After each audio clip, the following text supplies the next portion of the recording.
So it's a cold winter evening in Arkansas, and you're sitting at your Chevy 1945 with your friend, and you know, just kicking back and relaxing after a hard day. And you decide to turn on the radio and listen to some music with your friend. And the first music comes on jazz. The next music comes on R&B. And another music comes in, and you suddenly realize that it's so different than the other songs. And the singer is screaming, and she's doing something weird with the guitar that you don't know, but you enjoy. And she's going crazy in the song. And suddenly you ask your friend, what the hell is this song? Where did it come from? Why is it so strange? And your friend says simply, it's not the blues, it's not rhythm and the blues or R&B, it's not jazz. Hell, it's not even gospel. It's simply the music of Sister Rosetta Tharpe.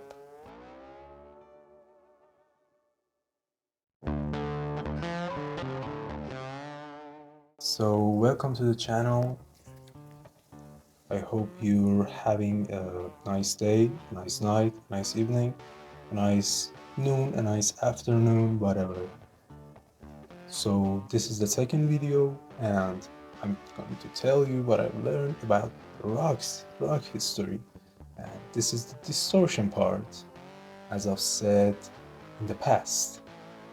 And I'm going to talk about the roots of rock music. And the first thing that comes to mind is where and when did the rock and roll music come from? Who were the who were the people who invented it? Did they know they invented it, or they found out when it was too late? So as I mentioned, Sister Rosetta Tharpe was a woman who practiced guitar practically from the age of 4, and she performed live to the audience when she was 6. And at least that's what I've read on the various sites on the internet.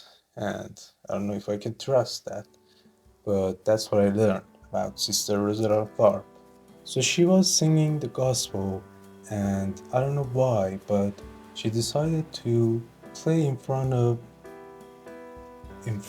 of 4 white guys behind her, and well, she was a black woman in front of 4 uh, white male artists, and that was so controversial at the time.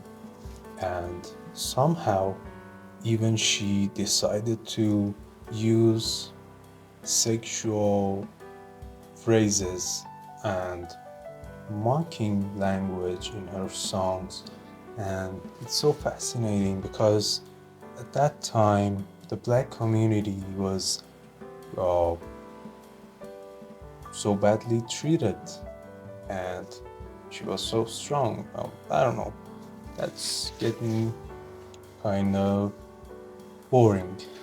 It's worth mentioning that she was a vocal and a guitarist, and she came up with the idea of soloing and heavily soloing in her guitar playing, and heavily even screaming at in her musics. The next artist I'm going to talk about is Vinony Harris, if I'm not wrong, with his hit song of the year 1948, "Good Rockin' Tonight," and that's a sexual thing.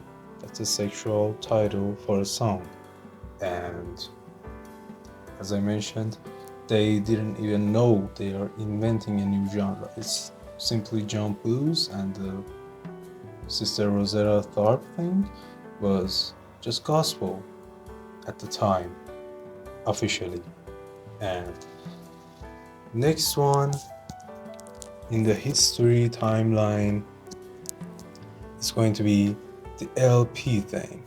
And it's so strange that I didn't know this, but the LP vinyls had allowed an artist to play his song on a vinyl player for 45 minutes.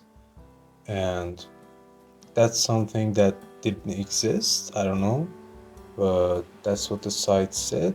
And it said that uh, the regular vinyl records could play 5 minutes long.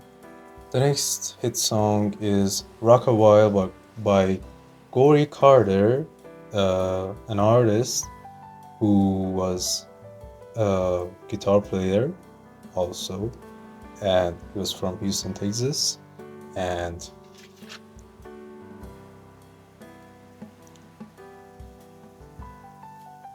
after that, there was some hit songs again and again and again, and they didn't even know that they were playing rock and roll music. They believed they simply are playing jazz or jump blues or rock and or rhythm and blues. Sorry, but some hits like the Hucklebuck and the Fat Man and Rocket 88 and Hard Luck Blues and 60-Minute Man and like all of these songs were rock and roll, but not officially. We know now that they were rock and roll.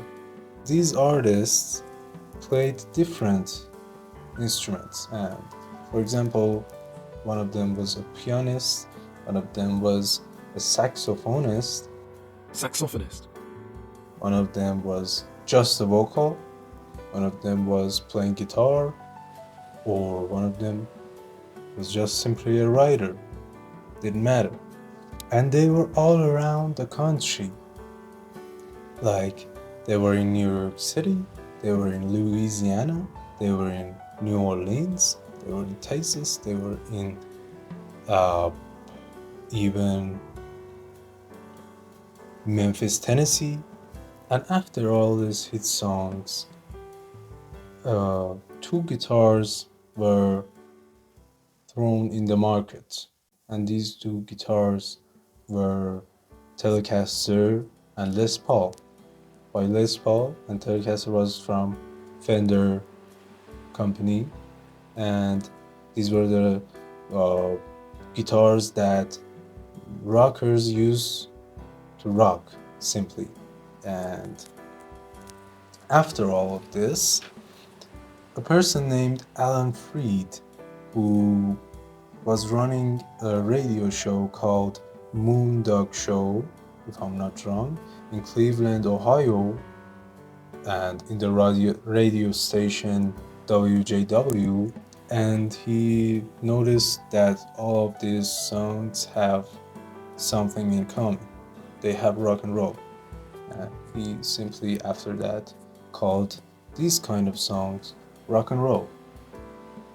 So I know I'm terrible at making videos, but I promise I will learn and make better videos for you guys. And I hope you guys will enjoy the content again I'm about to create in the future and talk more about the 40s and the 50s and the 60s and the 70s. I think I'm going to be here for at least a year or two until all of this is over and I become a history teacher, rock history teacher, or something. I don't know. But Make sure to like, share, and subscribe to my channel to see a true music fan being born. I don't know. Thank you.